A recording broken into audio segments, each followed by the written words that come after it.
Does confession as a sacrament become a prerequisite for the A sacrament? është misteri i rrëfimit parakusht për marrjen e kungatës hyjnore? Pra, a duhet që besimtari të rrëfehet para se të marrë trupin dhe gjakun e Krishtit? As a sacrament stands on its own merits. It's the sacrament of the whole church. Kungimi i shenjtë si mister është misteri i gjithë kishës. Është qendra e jetës së kishës. Është plotësimi i të gjitha mistereve të kishës. Misteri i pendimit ose rrëfimit nënkupton kur ne jemi të ndarë nga kisha, të na risjell përsëri brenda kishës. Pra nëse ne kthehemi përsëri, i rikthehemi jetës normale sipas rregullave të kishës. And that's how we would approach it. But Holy Communion does not. Duke marrë trupin dhe gjakun e Krishtit, pra duke u kunguar, a marrim faljen e mëkateve dhe nuk kemi nevojë për të rrëfyer? No. Jo, kungimi nuk zvendëson misterin e pendimit ose rrëfimit. Të gjithë ne duhet të përjetojmë misterin e rrëfimit me qëllim që sa herë të ndahemi nga kisha me anë të mëkatit, të mund të bashkohemi përsëri me anë të pendimit. What is the difference, Father, between private and sacramental confession? And let me give you an example. Cili është ndryshimi midis rrëfimit privat dhe rrëfimit misteror? Për shembull, unë mund të mbyllem në dhomën time para ikonës dhe të lutem te Perëndia për faljen e mëkateve. Duke ditur se Perëndia është i kudo ndodhur, janë të mundura nëpërmjet tij. Përse duhet të shkoj në kishë për të takuar atin shpirtëror? Someone like yourself will come to the church for confession when God, after all, is the one and Christ is, after all, forgiving me.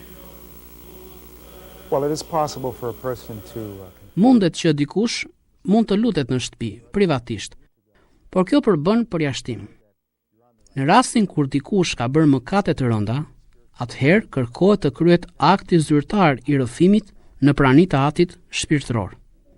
Për shembull, ka raste kur i merr ilaçet në shtëpi, edhe në këtë pikë nuk të nevojitet doktori. Por shumë herë duhet të shkojmë në spital dhe të vizitojmë te doktori për të siguruar që po marrim ilaçet e duhura dhe për të mësuar nëse gjendja jonë është duke u përmirësuar. Një nga problemet që hasim në jetën shpirtërore është fakti që ne kemi një tendencë për të izoluar veten nga pjesa tjetër e kishës, të bëhemi doktor të vetes son, të shkojmë në drejtimin që na pëlqen. Egoizmi është një rrezik shumë i madh në jetën shpirtërore, do me thënë kur unë vendos të bëj atë që dua. Ne orthodoksët jemi të lidhur me trupin e Krishtit që është kisha, sepse çfarë është misteri i rrëfimit? Është akti ynë i pajtimit me Perëndinë dhe me kishën. Me antarët e saj dhe ati shpirtëror përfaqëson të gjithë antarët e kishës për të kthyer delen e humbur. Por nëse unë mendoj se mund ta marr faljen vet, jo nga kisha, nëse operoj në mënyrë të pavarur, atëherë unë izoloj veten nga pjesa tjetër e kishës. Dhe ky është një hap shumë i rrezikshëm për jetën shpirtërore.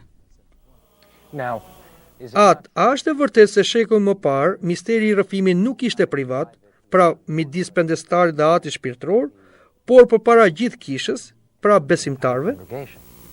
the penitent would literally stand before everybody and confess his or her sin, and then they would be received back into the church. I penduari qëndronte përpara kishës, besimtarve, dhe rrëfente mëkatet e tij, por të kthyer përsëri brenda në kishë, që të bashkohej me trupin e Krishtit. Rrëfimi në shekujt e parë bëhej për dikë që kishte braktisur kishën, dhe përpara se ai të kthehej në kishë me qëllim pajtimin, ai duhet ta bënte rrëfimin publikisht. Without any problem. But before that, they needed to have this act of reconciliation publicly. Father, why does confession happen in the absence of other people? Përse misteri i rrëfimit nuk kryhet në prani të popullit, ashtu siç ndodh me misteret e tjera, si në pagëzim, kurorzim, ku ne ftojmë tërë komunitetin për të marrë pjesë në mister, ndërsa rrëfimi bëhet privat? Përse ndodh kjo? Kjo bëhet për shkak se kisha sot është shumë e madhe.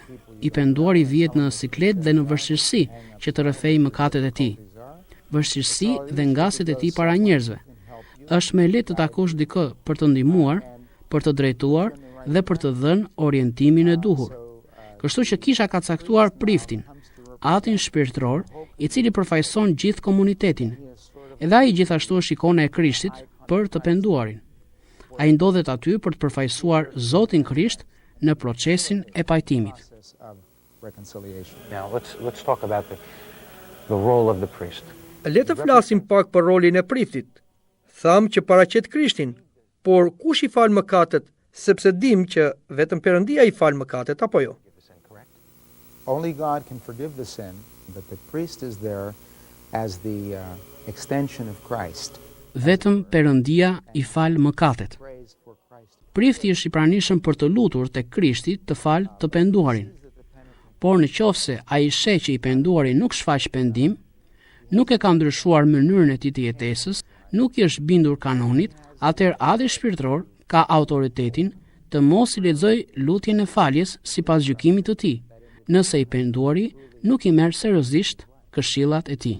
Father, why in the Orthodox faith do we meet face to face?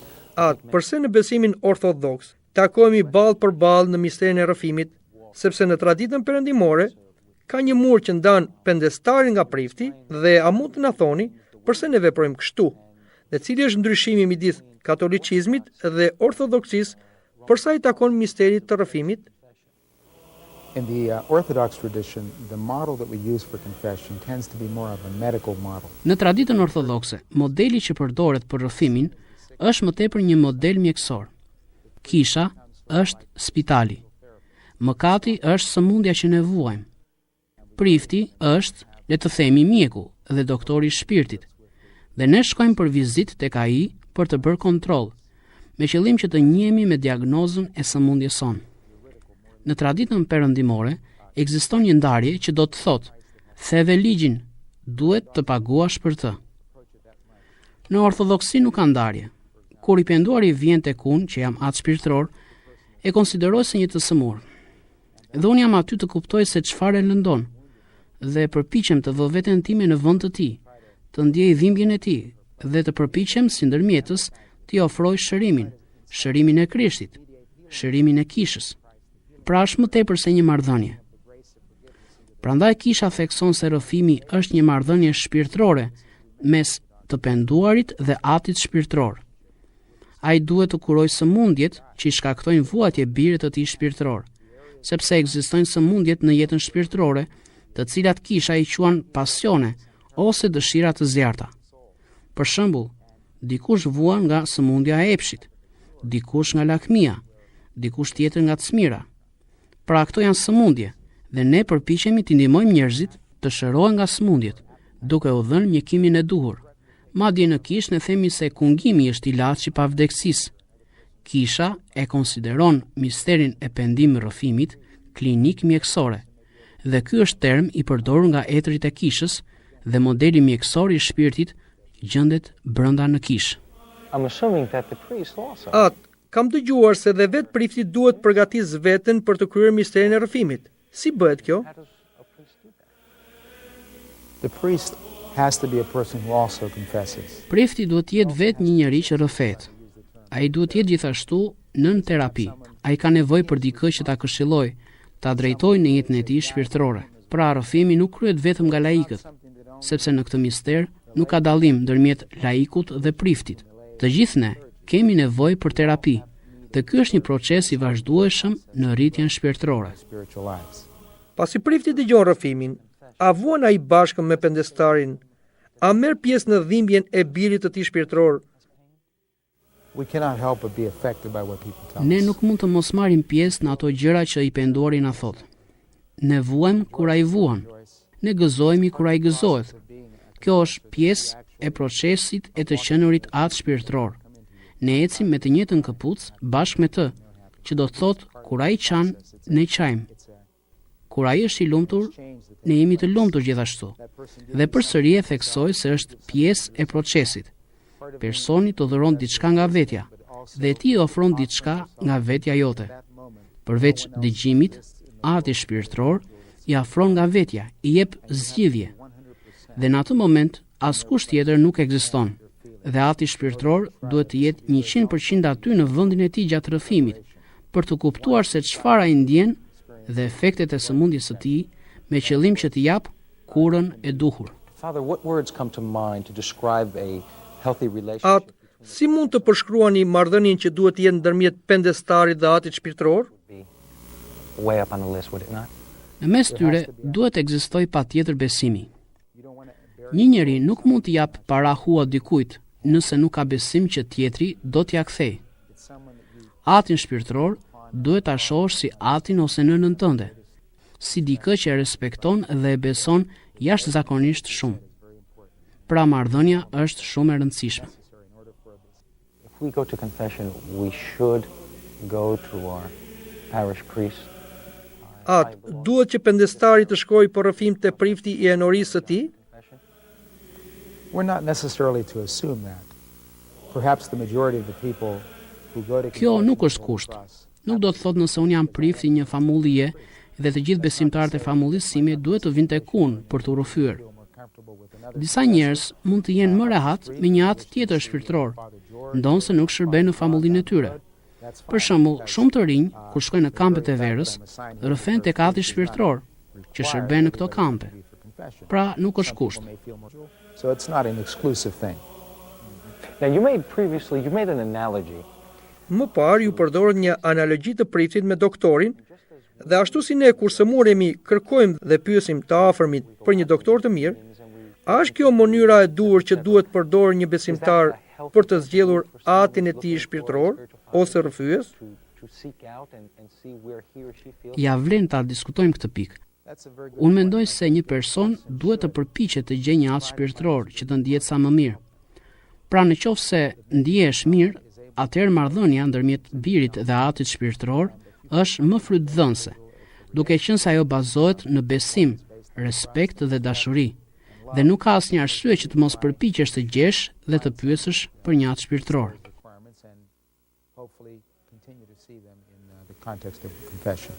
The trust factor is Sa i sigurt është pendestari që rrëfimet e tij gjatë misterit do të ruhen edhe askush tjetër përveç atit shpirtëror nuk do t'i marrë vesh ato? always be kept secret and private. We treat the confession of a person as something Ne very trajtojmë rrëfimin e një personi si diçka tepër sekrete, për çfarëdo që na thot, kur nuk ja tregojmë një personi tjetër.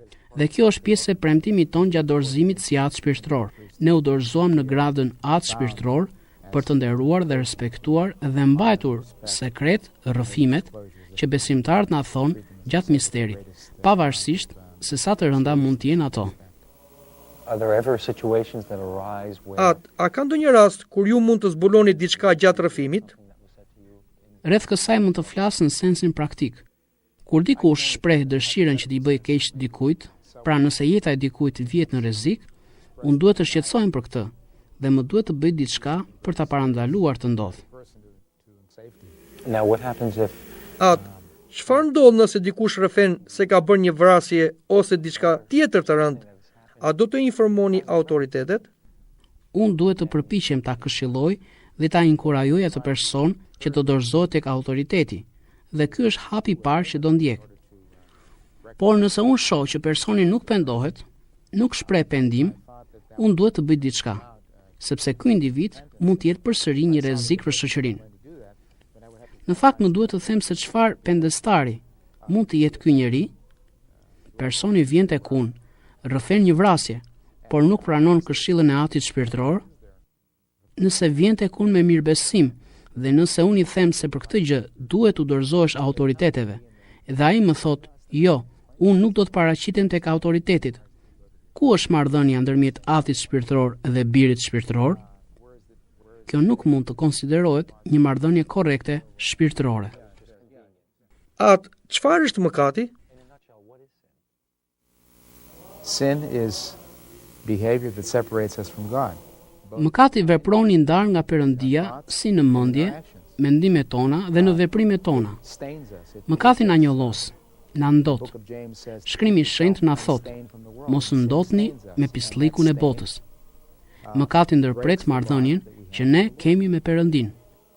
are there varying degrees of sin? Si ndahen mëkatet? Kisha jon i ndan mëkatet në mëkate të vdekshme, të cilat ndërpresin marrëdhënien tonë me Perëndin, dhe mëkate të pavdekshme, mëkate që bëjmë çdo ditë. Pra ka ndarje të mëkateve. Si mund të di një person si unë për shembull se ka kryer një mëkat? Disa njerëz kanë ndërgjegje të zhvilluar. Disa të tjerë nuk janë të vetëdijshëm ndaj asgjëje. Kështu që ajo që nevojitet përsëri është që personi duhet të shkojë të rrëfet, të flasë me atin shpirtëror. Dhe aty ku dikush nuk e konsideron diçka si mëkat, ati shpirtëror duhet t'i tregojë se ky është mëkat. Ose kur dikush nuk e di se një sjellje e caktuar është e mëkatshme, atëherë ati shpirtëror duhet t'i sjellë shembuj nga Shkrimi i Shenjtë, duke i treguar se kjo sjellje konsiderohet e papranueshme për një jetë të krishtere. Dhe ai, ati shpirtëror, duhet gjithashtu ta ndihmojë të kuptojë pasojën e mëkatit. Pra jo të gjithë kanë vetdije të zhvilluar, dhe zakonisht me anë të leximit të shkrimit dhe lutjeve, mëkatet tona dalin më në pah. Now, our actions, personal actions, don't only affect ourselves, they affect others. Veprimet tona, veprimet personale nuk na dëmtojnë ne, por dëmtojnë të tjerët. Si duhet të reagoj dikush kur një person vjen tek ai dhe i thot, "Më fal"?